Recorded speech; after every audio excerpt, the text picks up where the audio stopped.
രാജ്യ തലസ്ഥാനത്ത് രാഷ്ട്രീയ രംഗത്ത് വലിയ കോളിളക്കം സൃഷ്ടിച്ച സംഭവ വികാസങ്ങളാണ് പുറത്തുവരുന്നത്.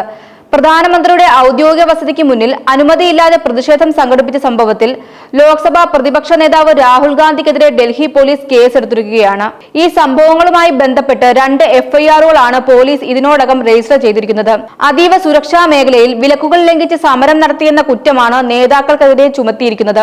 കോൺഗ്രസ് അധ്യക്ഷൻ മല്ലികാർജുൻ ഖാർഗെയുടെ രാജാജി മാർഗിലെ വസതിയിൽ നിന്നുമാണ് ഇന്നത്തെ പ്രതിഷേധ പരിപാടികൾക്ക് തുടക്കമായത്. ഖാർഗെയുടെ വസതിയിൽ നിന്നും കോൺഗ്രസ് നേതാക്കളും പ്രവർത്തകരും കാൽനടയായി നീങ്ങി ലോക് കല്യാൺ മാർഗിലെ പ്രധാനമന്ത്രിയുടെ വസതിക്ക് മുന്നിൽ എത്തുകയായിരുന്നു. ഖാർഗെയുടെ വസതിയിൽ നിന്നും ഏകദേശം 1/2 കിലോമീറ്ററോളം അകലെയാണ് പ്രധാനമന്ത്രിയുടെ വസതിയുടെ പ്രവേശന കവാടം സ്ഥിതി ചെയ്യുന്നത്.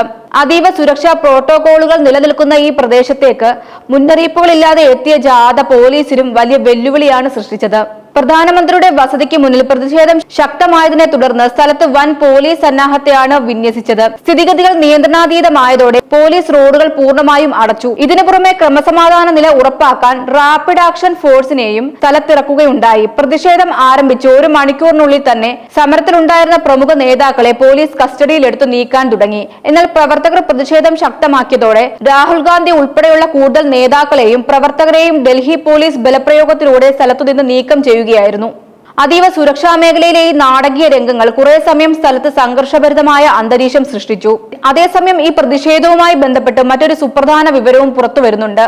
പ്രതിഷേധത്തിനിടയിലും അതിനുശേഷവുമായി പ്രധാനമന്ത്രി നരേന്ദ്രമോദിയെ അപകീർത്തിപ്പെടുത്തുന്ന രീതിയിൽ ചില ദൃശ്യങ്ങളും പരാമർശങ്ങളും സമൂഹ മാധ്യമങ്ങളിൽ വ്യാപകമായി പ്രചരിച്ചിരുന്നു.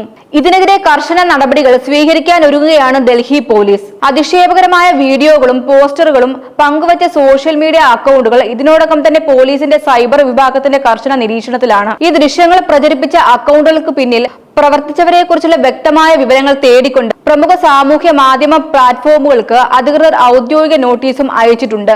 പ്രതിഷേധവും അതുമായി ബന്ധപ്പെട്ട കേസുകളും ഒരു വശത്ത് രാഷ്ട്രീയ പോര് ശക്തമാക്കുമ്പോൾ സമൂഹ മാധ്യമങ്ങളിലെ വ്യാജ പ്രചരണങ്ങൾക്കും അധിക്ഷേപങ്ങൾക്കുമെതിരെയുള്ള പോലീസിന്റെ നീക്കവും രാഷ്ട്രീയ കേന്ദ്രങ്ങളിൽ വലിയ ചർച്ചയാവുകയാണ്.